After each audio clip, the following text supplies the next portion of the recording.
लग्नानंतर होईलच प्रेम भाग 31. कॅफेमधून बाहेर पडताच अर्णव आणि राहुल आपापल्या गाडीकडे निघतात. राहुल हलक्या आवाजात म्हणतो, राहुल, अर्णव फाईल नीट सांभाळ. आता ही फक्त कागदपत्र नाहीत, कुणाचं तरी आयुष्य बदलण्याची ताकद आहे यात. अर्णव, काळजी करू नकोस, ही फाईल चुकीच्या हातात जाणार नाही. दोघेही वेगवेगळ्या दिशेने निघून जातात. दुसरीकडे ती काळी कार हळूहळू सुरू होते. आत बसलेला माणूस अर्णवच्या गाडीचा पाठलाग करू लागतो. अर्णवला सुरुवातीला काहीच संशय येत नाही, पण काही अंतर गेल्यावर रिव्ह्यू मिररमध्ये त्याची नजर पुन्हा पुन्हा त्या काळ्या कारवर पडते. ती कार प्रत्येक वळणावर त्याच्या मागेच असते. अर्णवच्या चेहऱ्यावर गंभीर भाव उमटतात. अर्णव मनात, ही कार इतक्या वेळापासून माझ्याच मागे आहे. तो मुद्दाम एक वेगळा रस्ता पकडतो, पण ती कार ही त्याच्या मागेच वळते. आता त्याची खात्री होते, कोणीतरी त्याचा पाठलाग करत होतं. अर्णव लगेच मोबाईल काढून राहुलला फोन लावतो. अर्णव, राहुल, माझ्या मागे कोणीतरी लागलंय. राहुल दचकतो. राहुल, काय? फाईल तुझ्याजवळच आहे ना? अर्णव, हो, पण मला वाटतं त्याचं लक्ष हीच फाईल आहे. राहुल, ऐक, सरळ घरी जाऊ नकोस, नाहीतर सिया आणि अर्णव सगळ्यांचा जीव धोक्यात येईल. अर्णव, ठीक आहे. फोन कट होतो. अर्णव गाडीचा वेग वाढवतो. मागची काळी कारही वेगाने त्याच्या दिशेने येऊ लागते. अचानक समोरून एक मोठा ट्रक भरधाव वेगाने येताना दिसतो. अर्णव क्षणभर घाबरतो, पण वेळेत गाडी बाजूला घेतो. ट्रक त्याच्या अगदी जवळून निघून जातो. तो सुटकेचा निश्वास टाकणार इतक्या धाड मागून काळ्या कारने मुद्दाम त्याच्या गाडीला जोरदार धडक दिलेली असते. अर्णवची गाडी रस्त्यावर घसरू लागते. तो कसाबसा स्टेअरिंग सांभाळतो आणि एका बंद पडलेल्या गोदामजवळ गाडी थांबते. तो पटकन फाईल हातात घेतो.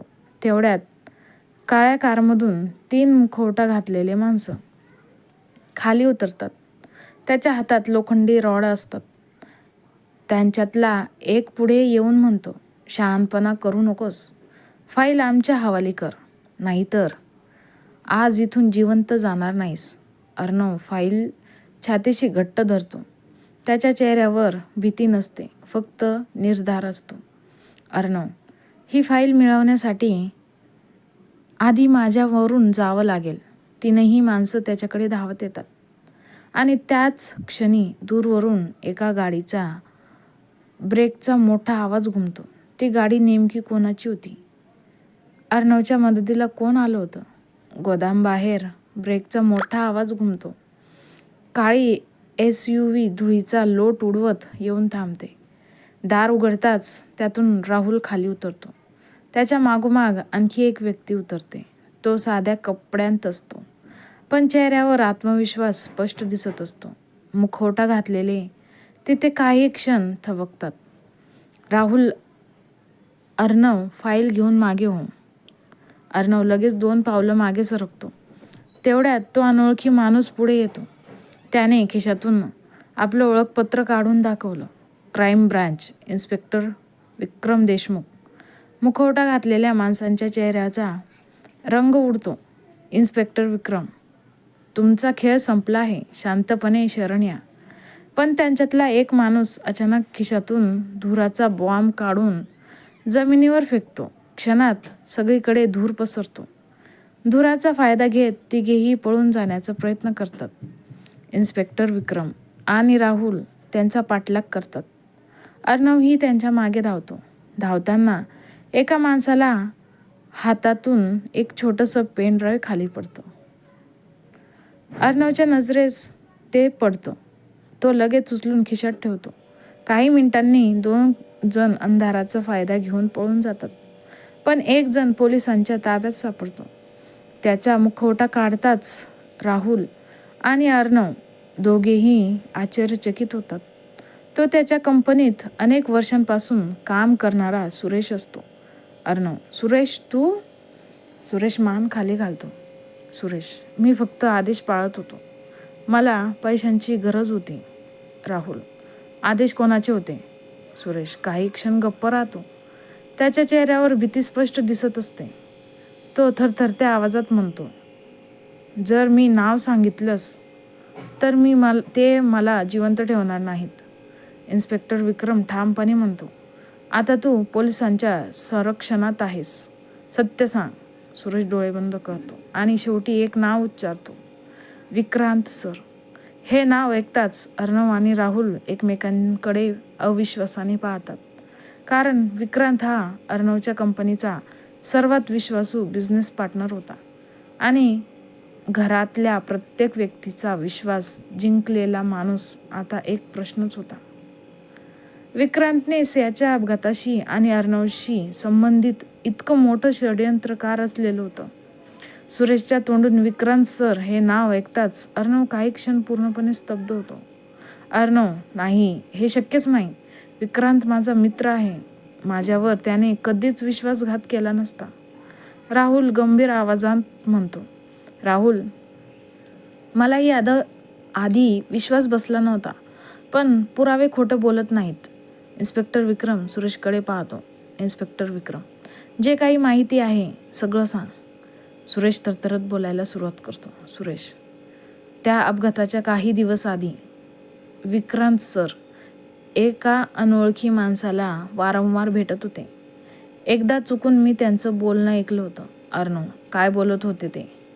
सुरेश, ते म्हणाले होते, एकदा ती मुलगी या रस्त्यातून कायमची बाजूला झाली की पुढचं काम सोपं होईल. तेव्हा मला काहीच समजलं नव्हतं. हे ऐकून अर्णवच्या मुठी घट्ट आवळल्या जातात.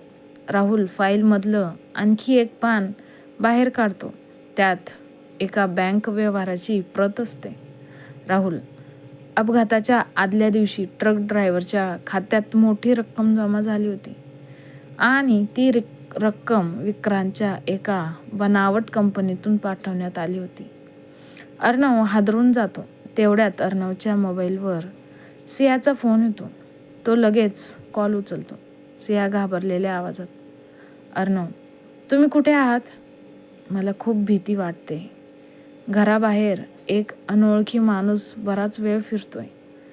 अर्णवचा चेहरा गंभीर होतो.